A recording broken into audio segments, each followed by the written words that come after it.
We are podcastvideos.com. Our goal is to educate, enlighten, engage, and entertain. We believe in the power of love and transformation through storytelling. Okay. Ladies and gentlemen, boys and girls, friends and family, welcome back to Story Scaling. I'm Bang, and to my right I have Bob and Dan. And Sam. As you can see, we are a little bit short-handed today. Shout out to Nate, Parker, and Eric that will not be joining us, but I think we got a good topic. I feel good about it. And kick it off. And we couldn't fit everybody in this room, which nobody's seen yet from this side of the camera.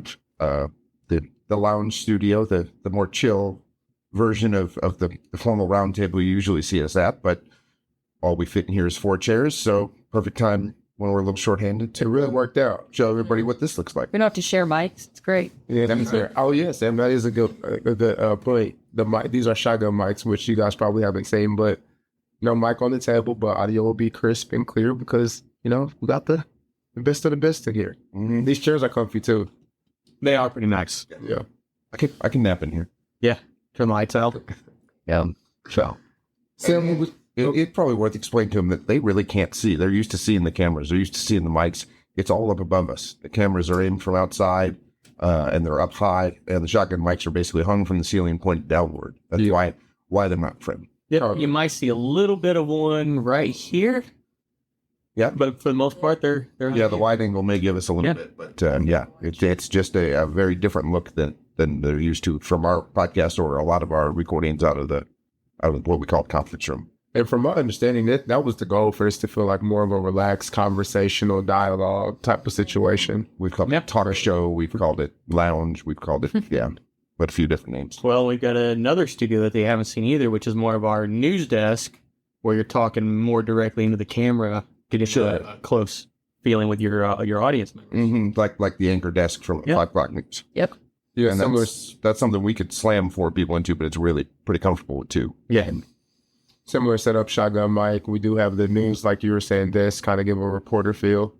So basically, we got a lot of different stuff is what we're trying to tell you. And there's the solo studio, but if you see us recording one of these out of the solo studio, we're real shorthanded. All right, we are jumping into our topic of the day, artificial intelligence. Artificial intelligence, and not a bad word, contrary to popular belief. But what comes to mind when you hear AI? What's the first thing that comes to your mind, Bob? So the first thing that comes to my mind is ChatG, right? And ChatGPT, first one to the market. Everyone's using it. Generative AI, which really kind of helps pull some of your content together. And you can give it all kinds of commands. It's getting smarter and more capable every day. But yeah, that's really what most people think about. Yeah. What comes to your mind? I'm going to go old school because the first thing that comes to my mind is Skynet and Arnold Schwarzenegger as the Terminator. that was how I was introduced to AI. It was supposed to be scary and possibly taking over the world. So have your thoughts changed? Yes. Oh, I love the ChatGPT. The more you can learn how to prompt it, the more you can do with it. And that's for research. That's for sourcing additional material. It's very cool, and it's really the first thing I think a lot of people think of in AI. But there's a lot more out there. A lot of it's more background. They're doing processing on audio and video files. They're doing scrapes for better Google searches behind the scenes. You don't see it working, but it's there in the backbone of things already. I think a lot more than most people realize. Yeah, I would agree. I think people think it's this new thing, and they don't understand that it's already been here for years. It's just not as front facing as we've been. Yeah. So what do you think about like when somebody mentions it? I mean, yeah, my brain goes to ChatGPT. I mean, I'm more closely associated with the school setting, and so it's usually like don't say it too loud, right. Or people can't use that in school. But yeah, I think it's great, and it should be used as a tool. Totally.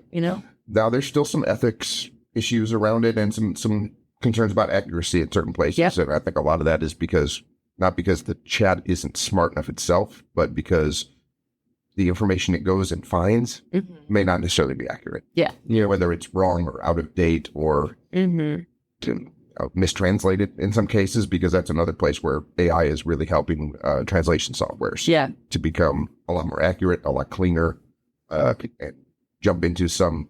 There have been translation softwares for the major languages, but the AI really has helped bring some of those smaller languages, a lot of the African dialects, some of the Oceanics that there wasn't a whole lot available for. The AI is really helping push those translations forward. Did you say African dialects and the Oceanics? Dang, Dan. Look at, dang. He's knowledgeable. Yeah, knowledgeable Dan over here kicking some knowledge. You know? Dialect Dan. Dialect Dan. I like that. Shout out Parker.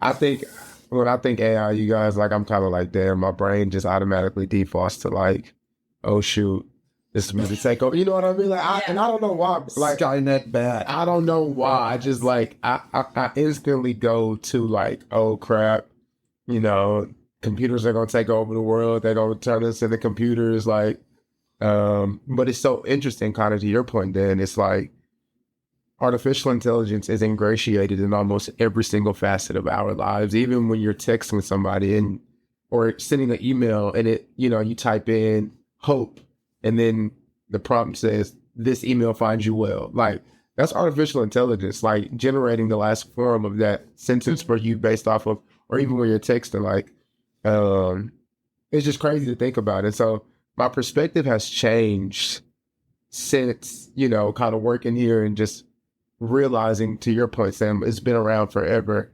It just wasn't as front facing. Have you guys had a perspective shift in any way, whether it's something that you're like, okay, I knew the power of it, but I didn't understand it to this gravity? Or in my case, where it was like, man, I was a little bit hesitant, but working with it, familiarizing myself with it has caused it to feel a little bit less intimidating? Yeah, so I'll take, there's 2 points to come to mind on that. One is, to Dan's point, learning how to prompt it to where it's not just giving you information, but you can tell it to do stuff. You can tell it to implement certain tasks for you, such as building a table out of the data that it can pull, so it can do the formatting for you, things like that. The other point that comes to mind is really, I don't want to use the term AI as much as I want to talk about automation. So taking tasks that people used to have to do manually and automating those processes for them. So in our world, we'll talk about video and audio editing. So in this room, we've got 5 cameras rolling right now. So in the podcast industry, while it's still relatively new, these things are changing super fast, and we're trying to keep up with the changes all the time. The ability for the software to change camera angles based on who's talking to try and do the cuts automatically. So there's a lot of software out there that can do that now. We're still learning what the full capabilities are, and then whether they're good enough yet to help streamline our processes. So that's really about automating some of the things that used to take us a lot of time and trying to figure out how to leverage them to scale up.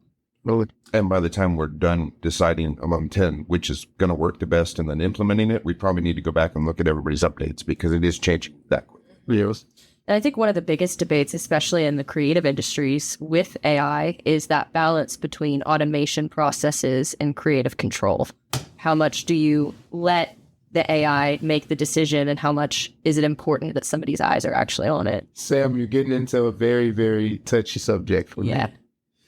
And I mean, I'm sure you feel it in the music background. Oh my gosh, you guys, We're like, going to talk about rules. Auto-tune on steroids. Well, I think that opens the door to a bigger question. Like, what are some of the cons, and where do you personally think, like, is there a line? You know what I mean? Because to Sam's point, you know, there have been, in this last 6 months, artists who have had AI albums with their likeness released on the market. And it's like, you know, take Drake, for example. Like, people were putting out in full-length projects of Drake's music, all artificial intelligence. And if you didn't know any better, you would think like, oh shoot, you know, this actually sounds like him.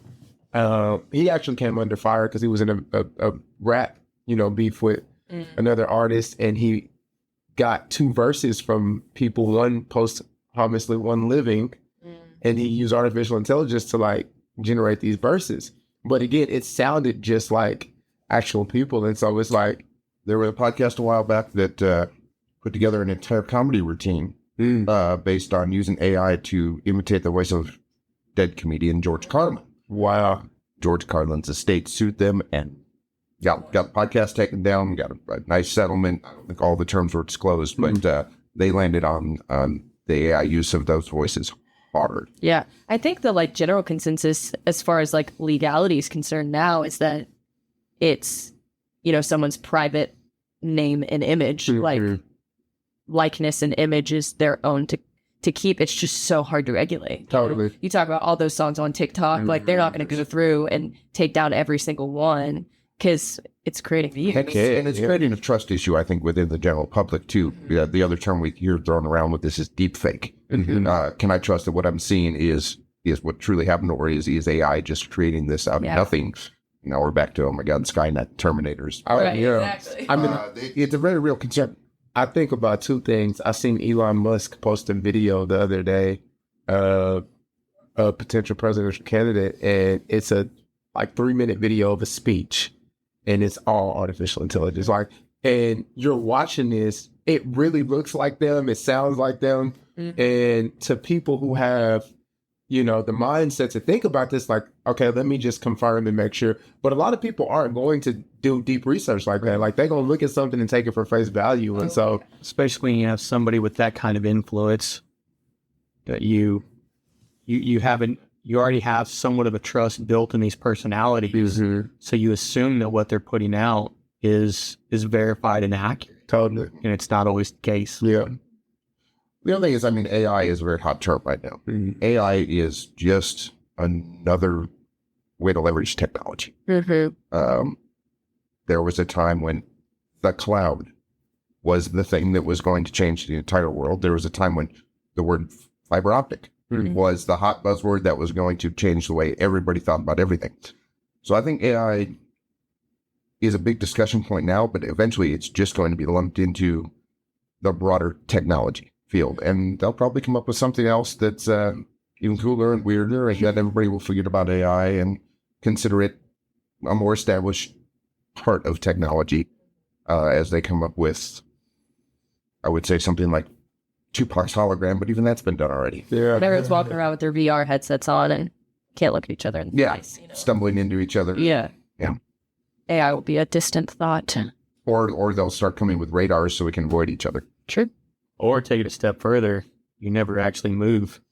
You just think you are. Ready Player One type vibe right there. So, Bang, what you thinking about? I'm struggling, y'all.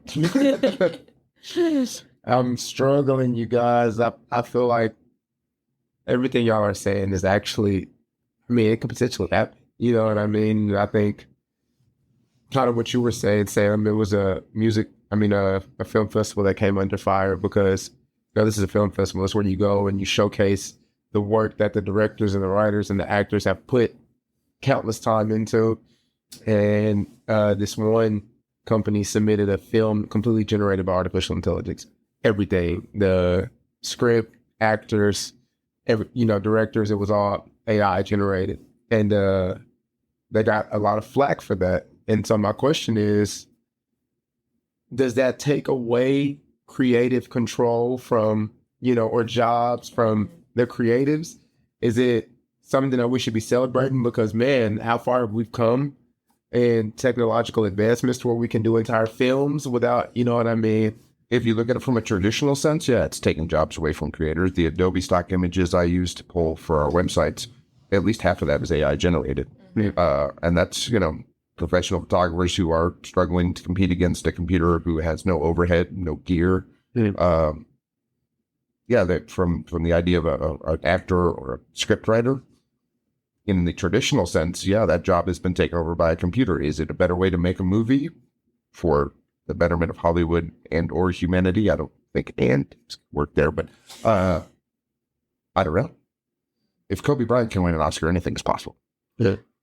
So to me, it's a matter of just with any technology, even if you look back to the early 1900s, there's always, with every advancement, there's a way to use it for good, and then there's a way to misuse it. So in our industry, it's about trying to find the right way to use it to streamline the process, to hopefully lower the cost of producing podcasts for our clients Yeah. and getting real content out there. We're not trying to fake content. We're not trying to make stuff up. Mm-hmm. We're trying to use it to streamline the process. Yeah. And we're constantly evaluating that. One of our big goals this year as an organization is to try and find the right ways to use Yeah. Mm-hmm. So, final word. And I think, not to get too technical, but to your point and to your question, it really comes down to that. What's it taking from, right? AI can't create anything new. It just can pull from other sources. And so that kind of, it funnels down to like, who owns that copyright? Whose work are you stealing? And, you know, in quotations. And that's the balance in everything, in music and podcasting and creating those songs. I mean, you talked about the film festival. There's a photographer that submitted an AI generated photo and it won a national award. Didn't tell them it was AI generated until after you won, right? And it's like, how can we tell the difference?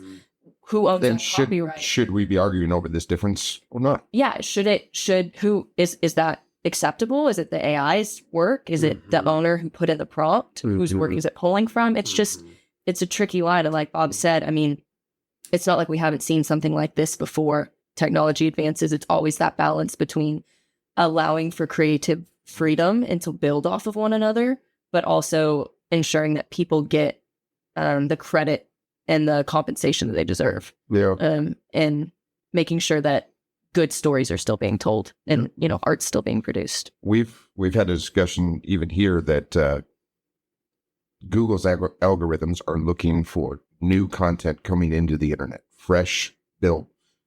It is smart enough to tell what's AI generated and what's not. And so it can decide it wants real human built content to be bigger. It will still read the AI content, but part of the reason Google wants so much fresh content coming in is because AI is so quick. It's already read the entire internet. Everything that's out there is already categorized and set in the AI brains. And it's the new stuff that it's begging to chew on. Lot to learn. Lots of errors. But you don't have to. We'll do it for you. No, seriously, you guys, good conversation. I'm feeling good about it, Bob, especially in terms of you just saying it's a tool that can be used for good work, or you can misuse the tool. And so the more you educate yourself, the more confident you can feel, the more you can exact this tool on your processes, build a successful podcast, or whatever you need to build. And we'll get the bloody knuckles for you as we use the tool and figure out how it works. Right. There's been something you've been waiting to say for 13, what was it, 13 or 30 years? Yeah, but I've already decided I'm going to scrap that one because I think it's more appropriate that the ending is simply hasta la vista, baby. All right, Dylan. That's it. Thanks, guys. See you next time. All right.